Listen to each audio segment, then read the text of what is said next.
Everyone and ఈరోజు మన journey వచ్చేసి ఈషా ఫౌండేషన్ కోయంబత్తూర్లో ఉన్న ఈషా ఫౌండేషన్కి అయితే వెళ్తున్నాము. నాతో పాటు మీరు వచ్చేసేయండి. ఈరోజు మనం ఈషా ఫౌండేషన్ అయితే విజిట్ చేసేద్దాం. ఈ వీడియోలో ఈషా ఫౌండేషన్ ఎక్కడుంది, మన తెలుగు రాష్ట్రాల్లో నుంచి ఈషా ఫౌండేషన్కి ఎలా వెళ్ళాలి, ఈషా ఫౌండేషన్లో చూడవలసిన ప్లేసెస్ మొత్తం ఈరోజు వ్లాగ్లో అయితే షేర్ చేస్తాను. ఈషా ఫౌండేషన్ కోయంబత్తూర్ నుంచి 34 కిలోమీటర్స్ దూరంలో ఉంటుంది. హైదరాబాద్, విజయవాడ, తిరుపతి, వైజాగ్ నుంచి మనకి ఫ్లైట్స్ అయితే అవైలబుల్గా ఉంటాయి. మేము గుంటూరు నుంచి శబరి ఎక్స్ప్రెస్ ట్రైన్ అయితే ఎక్కాము. జర్నీ వచ్చేసి ఒక 14 అవర్స్ అయితే ఉంటుందండి, గుంటూరు టు కోయంబత్తూర్. అండ్ కోయంబత్తూర్ నుంచి ఈషా ఫౌండేషన్కి 1.5 జర్నీ అనేది ఉంటుంది. సో మేము వెహికల్లో అయితే వెళ్తున్నాము. ఈషా ఫౌండేషన్లో స్టే చేయాలంటే ముందుగానే మనం బుకింగ్ టికెట్స్ అనేవి చేసుకోవాలి. ఆ లింక్ డిస్క్రిప్షన్ అనేది నేను కింద ఇస్తాను. కోయంబత్తూర్ నుంచి టౌన్ హౌస్ బస్టాండ్ నుంచి ఈషా ఫౌండేషన్కి బస్సెస్ అనేవి అవైలబుల్గా ఉంటాయి. టికెట్ కాస్ట్ వచ్చేసి 40 రూపీస్ అండ్ క్యాబ్ వచ్చేసి పర్ డేకి 1100 నుంచి 1500 రూపీస్ అవుతూ ఉంటుంది. సో ఫస్ట్ మేము వచ్చేసి ధ్యానలింగ సైడ్ అయితే వచ్చేసాము. మనం బస్సెస్ అనేవి 2 వేస్లో ఆపుతారు. ఒకటి వచ్చేసి ధ్యానలింగం సైడ్ వచ్చిన వాళ్ళు చక్కగా ధ్యానలింగంని విజిట్ చేసుకున్న తర్వాత ఆదియోగి స్టాచ్యూ దగ్గరికి అయితే వెళ్ళొచ్చు. ఈ ధ్యానలింగంలోకి మనకి ఫోన్స్ అనేవి తీసుకెళ్ళకూడదు అండ్ లగేజ్, ఫోన్స్ అన్నీ మనకి ముందు కౌంటర్స్ అవైలబుల్గా ఉంటాయి, అందులో పెట్టేసుకోవాలన్నమాట. ఓన్లీ పర్స్ ఒకటే అలో చేస్తారు. ఇక్కడ లోపల వచ్చేసి ధ్యానలింగం అండ్ అలానే లింగ భైరవి దేవిని దర్శనం చేసుకుంటాము. అండ్ ఇక్కడ మీరు చూస్తున్నట్టయితే లోపల ఇలా ఉంటుందన్నమాట. విజువల్ అయితే చాలా బాగుంది అండ్ చాలా పీస్ఫుల్గా ఉంది, చాలా ప్లెజెంట్గా ఉందన్నమాట. అండ్ లోపల ఒక 1 అవర్ అనేది టైం పడుతుంది. మనకి అవుట్ సైడ్ హోటల్స్ కూడా అవైలబుల్గా ఉన్నాయి. సో మేము ధ్యానలింగంని చూసుకున్న తర్వాత ఇప్పుడు ఆదియోగి స్టాచ్యూ దగ్గరికి అయితే వెళ్తున్నాము. ఆదియోగి స్టాచ్యూ దగ్గరికి వెళ్ళాలంటే ధ్యానలింగం నుంచి మనకి ఇలా ఎడ్ల బండి లేకపోతే కార్స్ అనేవి అవైలబుల్గా ఉంటాయి. ఇప్పుడైతే మేము ఎడ్ల బండి ఎక్కి వెళ్తున్నాం అనమాట, మా ఫ్యామిలీ మెంబర్స్ అందరం కలిసి. టికెట్ ప్రైస్ వచ్చేసి 10 రూపీస్ మాత్రమే. మనకి టికెట్ కౌంటర్ అనేది అవైలబుల్గా ఉంటుంది, అక్కడ టికెట్ తీసుకోవాలి. అండ్ వెళ్ళే దానిలో అయితే మనకి ఇక్కడ ఫుడ్, కూల్ డ్రింక్స్ అనేవి అవైలబుల్గా ఉంటాయి. ఇక్కడ గ్రీనరీ కానీ చాలా బాగుంది అండ్ నిజంగా చాలా పీస్ఫుల్గా ఉందన్నమాట ఈ ప్లేస్ మొత్తం. అండ్ ఇక్కడికి చాలామంది విజిటర్స్ అయితే విజిట్ చేస్తున్నారు. మనం ఆదియోగి స్టాచ్యూ నుంచి ధ్యానలింగంకి, అలానే ధ్యానలింగం నుంచి ఆదియోగి స్టాచ్యూకి వెళ్ళడానికి జస్ట్ 1 కిలోమీటర్ ఉంటుంది. వాక్ చేసే వాళ్ళు చక్కగా వాక్ చేసుకుంటూ వెళ్ళిపోవచ్చు. మనం ధ్యానలింగంలోకి వెళ్ళేటప్పుడు చాలా పీస్ఫుల్ అండ్ అలానే చాలా సైలెంట్గా వెళ్ళాలి. ఎటువంటి డిస్టర్బ్ అనేది చేయకూడదన్నమాట లోపల. అండ్ లోపల లింగం దగ్గర ఒక 10 to 15 మినిట్స్ పాటు మనం ధ్యానం అయితే చక్కగా చేసుకోవచ్చు. అక్కడ వచ్చేసి చాలా సైలెంట్గా అండ్ చాలా పీస్ఫుల్గా ఉంటుంది ఆ 15 మినిట్స్ అనేది. అండ్ కొంతమందిని మాత్రమే పంపిస్తారు లోపలికి, అంటే బ్యాచ్ వైజ్గా. ఇంకా ఫైనల్గా మేము ధ్యానలింగం నుంచి ఆదియోగి స్టాచ్యూ దగ్గరికి అయితే వచ్చేసాము.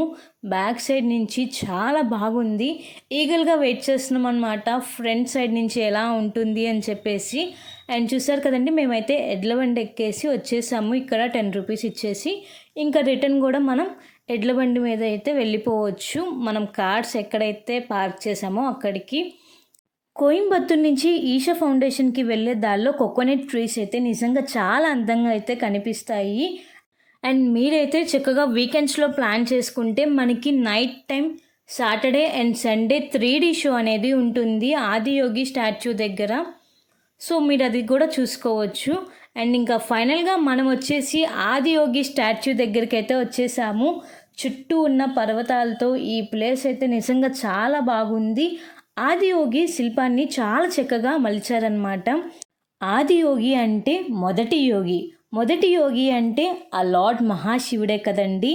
ఇది నిజంగా చూడాల్సిన one of the most famous place in Coimbatore అయితే చెప్పొచ్చు.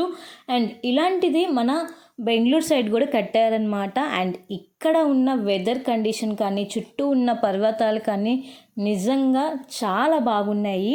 మీరైతే వీకెండ్స్లో ప్లాన్ చేసుకుంటే బెస్ట్. ఇది నిర్మించడానికి సద్గురు అని పిలిచే జగ్గి వాసుదేవ్ గారు అయితే ఇది 2.5 years అయితే పట్టింది ఈ స్టాచ్యూని డిజైన్ చేసి కన్స్ట్రక్షన్ చేయడానికి. మొత్తం 2.5 years అయితే పట్టింది. ఈ ఆదియోగి స్టాచ్యూ వచ్చేసి 11-12 హైట్లో అయితే ఉంది. అంటే 112 అడుగుల ఎత్తులో అయితే నిర్మించడం అయితే జరిగింది. అండ్ ఇక్కడ ప్రతి శనివారం ఆదివారం నైట్ 8 PMకి 3D షో అయితే ఉంటుంది. అండ్ 3D షోకి ఇక్కడ అరేంజ్మెంట్స్ అనేవి చేస్తారు. మేము ఇక్కడ చూపించే ప్లేస్లో మీకు చక్కగా విజువలైజేషన్ కానీ నిజంగా చాలా బాగుంటుంది. ఎలా ఉంటుంది అనేది ఒక చిన్న వీడియో క్లిప్ రూపంలో మీ అందరికీ చూపిస్తాను.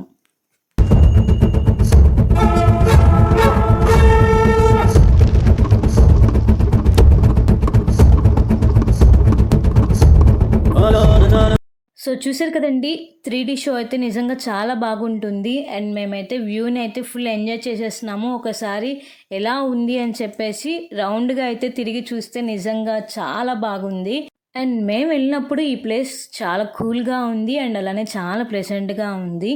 ఇంకా ఆదియోగి స్టాచ్యూ చూసిన తర్వాత ఇంకా నాకైతే ఫుల్ హ్యాపీనెస్ అయితే వచ్చేసింది. ఎప్పటి నుంచో అనుకుంటున్నాను అండ్ రీల్స్లో వీడియోస్లో చూపిస్తూ ఉంటున్నప్పుడు మనం ఎప్పుడు వెళ్తాము అనేది ఆ టైం అయితే వచ్చేసింది. మేము కూడా చక్కగా ఆదియోగి స్టాచ్యూని అయితే చూసేసాము. అండ్ ఇంకా మోస్ట్ ఫేమస్ ప్లేసెస్ అనేవి నేను మీ అందరికైతే షేర్ చేస్తాను. అండ్ ఇక్కడ ఈ స్టాచ్యూ ముందు ఉన్న ఈ ప్లేస్లో ఒక చిన్న ఆలయం అయితే ఉంది. ఈ లోపల కెమెరా అనేది అవైలబుల్గా లేదు, సో మీకు దూరం నుంచి చూపిస్తున్నాను. ఇక్కడ ఈ లోపల ఆలయంలో యోగేశ్వర లింగంని అయితే ప్రతిష్ఠించారు సద్గురు గారు. ఈషా ఫౌండేషన్ నుంచి కోయంబత్తూర్కి లాస్ట్ బస్ టైమింగ్స్ వచ్చేసి నైట్ 8 PM దాకా బస్సెస్ అనేవి అవైలబుల్గా ఉంటాయి. సో మీరు నైట్ షో చూడాలనుకుంటే మీ ఓన్ వెహికల్స్లో రావడం బెస్ట్ అనమాట. అండ్ మేమైతే ఎర్లీ మార్నింగ్ వెళ్ళాము. ఫస్ట్ వచ్చేసి ధ్యానలింగం అలానే లింగభైరవి దేవిని దర్శనం చేసుకొని ఇక్కడ ఆదియోగి స్టాచ్యూ దగ్గరికి అయితే వచ్చేసాము. ఇక్కడ వీడియోస్ కానీ ఫొటోస్ కానీ చాలా బాగా వచ్చినాయి. అండ్ నిజంగా one of the most famous place అయిపోయిందనమాట. And Adiyogi back side view కూడా చాలా బాగుంది కదండి.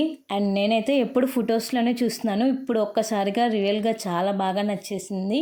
ఇంకా కాసేపు అలా పీస్ఫుల్గా కూర్చొని ప్లెజెంట్గా కొన్ని ఫొటోస్ అయితే ఫ్యామిలీ మెంబర్స్ అందరం కలిసి వెళ్ళాం కాబట్టి కొన్ని ఫొటోస్ అయితే దిగేసాము. అండ్ ఇక్కడికి చాలామంది వస్తున్నారు ఆదియోగి స్టాచ్యూని చూడడానికి. ఎక్కడెక్కడో వాళ్ళు ఈ ప్లేస్కి అయితే వచ్చి మంచి టూరిజం ప్లేస్ అయితే అయిపోయిందనమాట ఈ కోయంబత్తూర్ ప్లేస్ అనేది. అండ్ మీకేమైనా డీటెయిల్స్ కావాలంటే నాకు కింద కామెంట్ సెక్షన్లో అయితే కామెంట్ చేయండి, మీకు డీటెయిల్స్ అనేవి షేర్ చేస్తాను. అండ్ మనకి ధ్యానలింగంలో ఫుడ్ కూడా అవైలబుల్గా ఉంటుంది.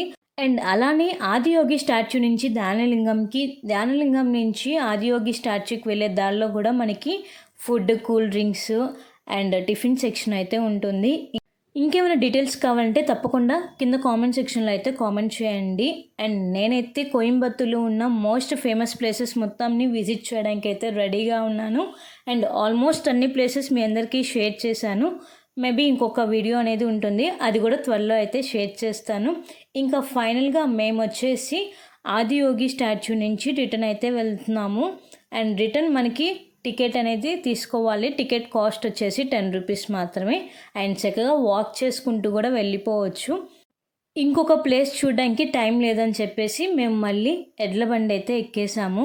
ఇంకా ఫైనల్గా వచ్చేసి ఈషా ఫౌండేషన్ అయితే సక్సెస్ఫుల్గా కంప్లీట్ అయిపోయింది. అండ్ హోప్ యూ ఈ వీడియో మీ అందరికీ నచ్చే ఉంటుంది. ఈ వీడియో కనుక నచ్చినట్టయితే please like, share, comment and subscribe my channel. Don't forget to press the bell icon for more updates. Until then, keep watching Anjali Food Addo for more videos.